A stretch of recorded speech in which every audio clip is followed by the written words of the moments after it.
বিসমিল্লাহির রহমানির রহিম।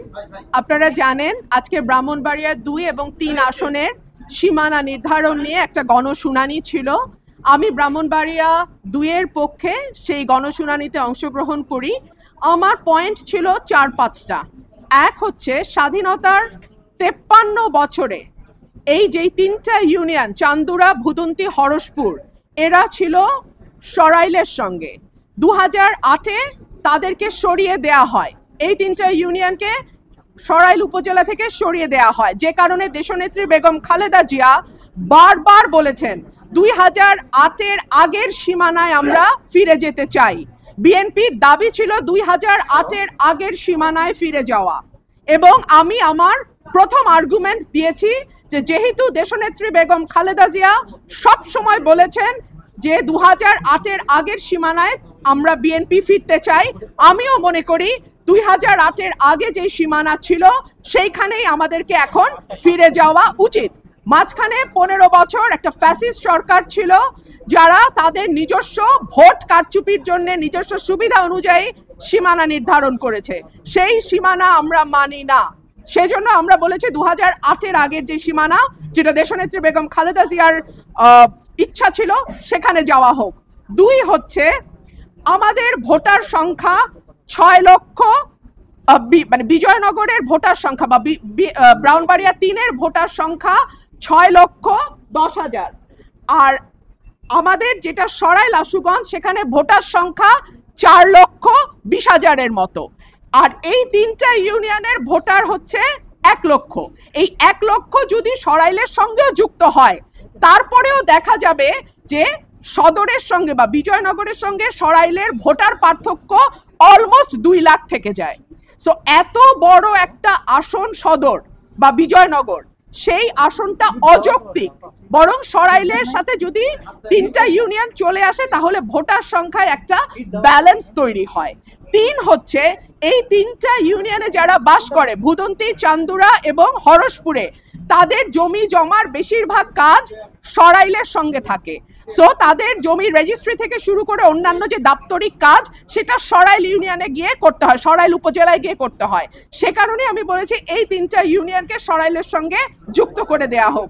আরেকটা কথা, 3টা ইউনিয়নের লোকজন যদি বিজয়নগরে যায়, তাদের যাতায়াতের সময় লাগে অলমোস্ট 1.5 থেকে 2 ঘন্টা, আর যদি তারা সরাইলে আসে তাদের সময় লাগে 15 থেকে 20 মিনিট।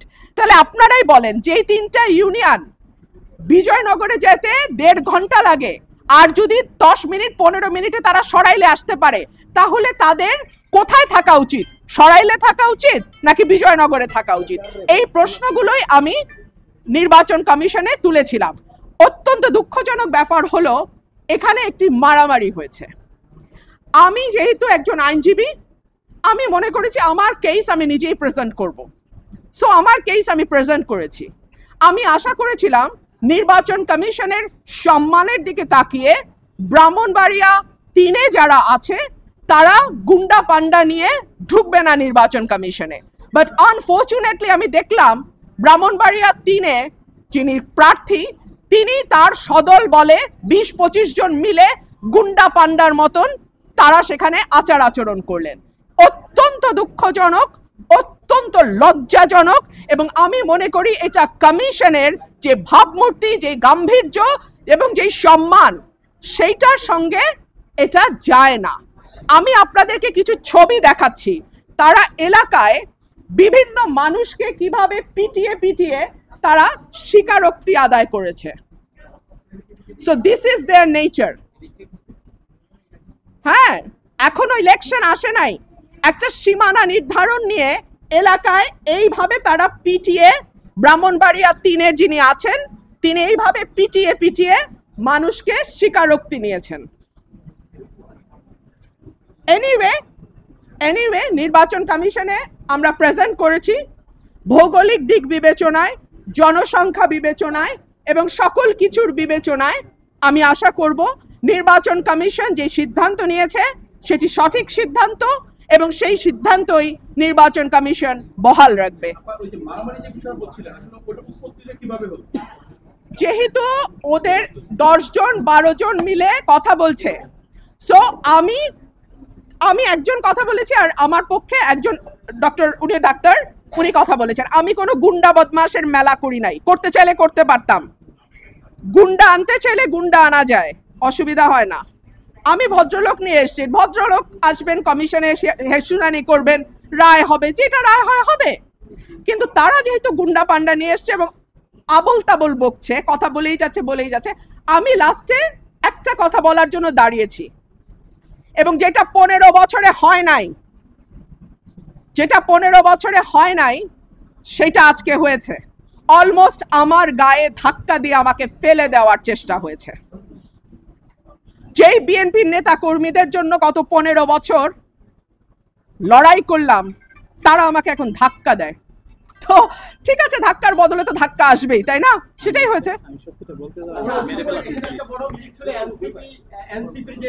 আমি অ্যাকচুয়ালি সত্যিটা বলতে গিয়ে আমাকে প্রায় মেরে ফেলার মতো একটা অ্যাটাক করা হয়েছে। আর যদি উনি না থাকতেন কিংবা আমার ভাই শুভ না থাকতেন, তাহলে হয়তো বা ওনারা আমাকে মেরেই ফেলতেন, এরকম একটা অবস্থা হয়েছে। আপনারা তো সবকিছু দেখছেনই, অথচ আমার দোষ ছিল, আমি সত্যিটা বলতে গেছি। নির্বাচনের আগে একটা সীমানা নিয়ে যদি এইরকম আচরণ আমরা দেখি নিজের দলের মধ্যে, হু নোজ নির্বাচনে কি হবে।